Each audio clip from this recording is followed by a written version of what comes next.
यहां नहीं खड़े होने का, ऐसे देखने का नहीं, चलो चलो आगे।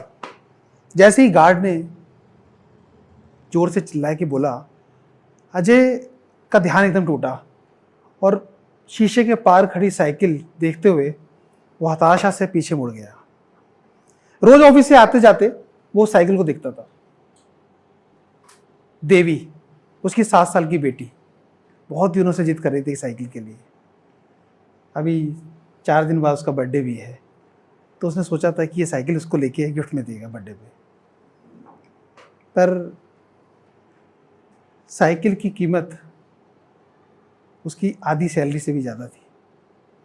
बस यही सोचकर बार बार साइकिल लेने का विचार टाल देता था। जेब में हाथ डाला, 500 के 3-4 नोट पड़े थे, उन्हें देखा, गिना, वापस रखा और फिर बुझे मन से अपने घर की तरफ चल पड़ा रोज की तरह। जैसे ही घर पे पहुंचा, दरवाजे के ओट पर देवी खड़ी थी, एक टक उसको देख रही थी। वहीं से चिल्लाई, पापा आज आप भी साइकिल लेकर नहीं आए? 4 दिन बाद मेरा बर्थडे है, मुझे पता है आप मेरी साइकिल नहीं लाओगे। और ये कहते हुए वो जोर से चिल्लाते हुए अंदर चली गई और जाके बेड पर गिरी और वहां रोने लगी। अजय गेट पर ही ठिठक गया, शांत खड़ा रहा। लाओ ये बैग मुझे दे दो और तुम जाके हाथ मुंह धो लो। स्वाति ने बैग उसके हाथ से ले लिया। अजय ने जूते उतारे और वॉशरूम की तरफ गया। हाथ मुंह धो के बाहर निकला, तब तक स्वाति 2 कप चाय लेके टेबल के पास बैठ गई थी। चाय पीते पीते स्वाति ने कहा, आपको इससे प्रॉमिस नहीं करना चाहिए था। बात यह नहीं है कि आप साइकिल नहीं लाए, आपको बच्चे से प्रॉमिस नहीं करना चाहिए था। अजय उदास था। अजय बोला, जानता हूँ, लेकिन उसने इतने प्यार से कुछ मांगा, मैं मना नहीं कर पाया, इसलिए बोल दिया कि हाँ साइकिल लेकर आऊँगा दिल्ली। नौकरी करना मुश्किल हो रहा था। कंपनी कॉस्ट कटिंग के नाम पर एम्प्लॉयज़ को निकाल रही थी। अप्रेजल हो नहीं रहा था। महंगाई खरगोश की स्पीड की तरह बढ़ रही थी और सैलरी कछुए की तरह, कहीं पे किसी भी तरह का जोड़ ही नहीं बैठ रहा था। समझ नहीं आ रहा करूं तो क्या करूं। चिंता ना करो, मैं बात करूंगी देवी से, समझाऊंगी उसे। समझदार बच्ची है, समझ जाएगी, मान जाएगी। देवी दरवाजे के पीछे खड़ी सब सुन रही थी, पर उसने ठान रखा था कि नहीं, कुछ भी हो जाए साइकिल तो मैं लेके रहूंगी, मैं नहीं मानूंगी। अगले दिन अजय फिर काम पे निकल गया। साइट पर जाते ही, ऑफिस में जाते ही बॉस ने उसको एक साइट पे भेज दिया। उस साइट पर नेटवर्क बहुत कम आते थे। उसके फ़ोन में चार्जिंग भी नहीं थी, तो फ़ोन उसका बंद हो गया। सारा दिन निकल गया।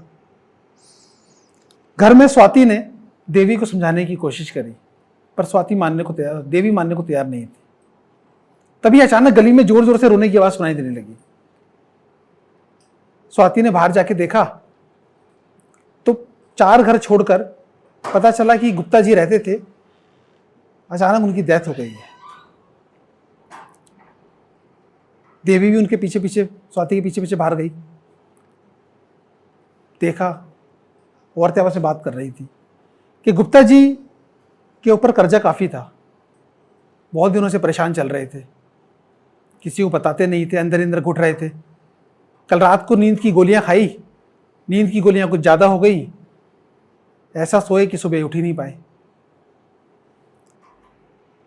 देवी को याद आया कि उनकी बेटी चारू उसी की क्लास में पढ़ती है और वो हमेशा अपने पापा की तारीफ करती थी कि पापा उसके लिए हमेशा कुछ ना कुछ लाते रहते हैं, कभी भी उसकी इच्छाओं को दबाते नहीं हैं, हमेशा उसकी हर इच्छा को पूरी करते हैं। ये सब होते होते शाम हो गई। इस टाइम तक तो पापा आ जाते हैं, आज कहाँ रह गए। देवी बार बार गेट पर जाकर गली में देख रही थी। मम्मी के फ़ोन से पापा को फ़ोन भी किया, पर उसका फ़ोन नहीं मिल रहा था। देवी का दिल बैठा जा रहा था। 2 घंटे ऊपर हो गए। अब स्वाति को भी चिंता होने लगी।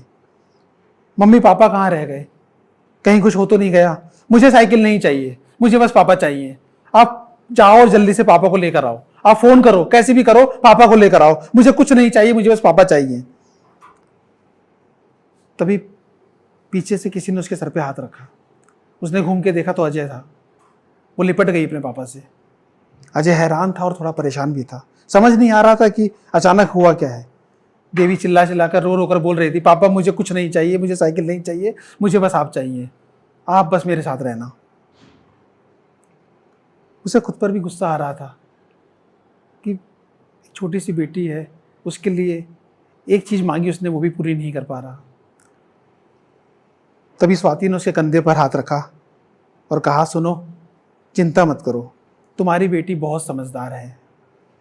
अजय ने स्वाति को देखा और देवी को देखा और मन ही मन कहा, ये स्त्रियां हमेशा समझदार रही हैं, तभी पुरुषों ने जिंदगी की हर लड़ाई जीती है।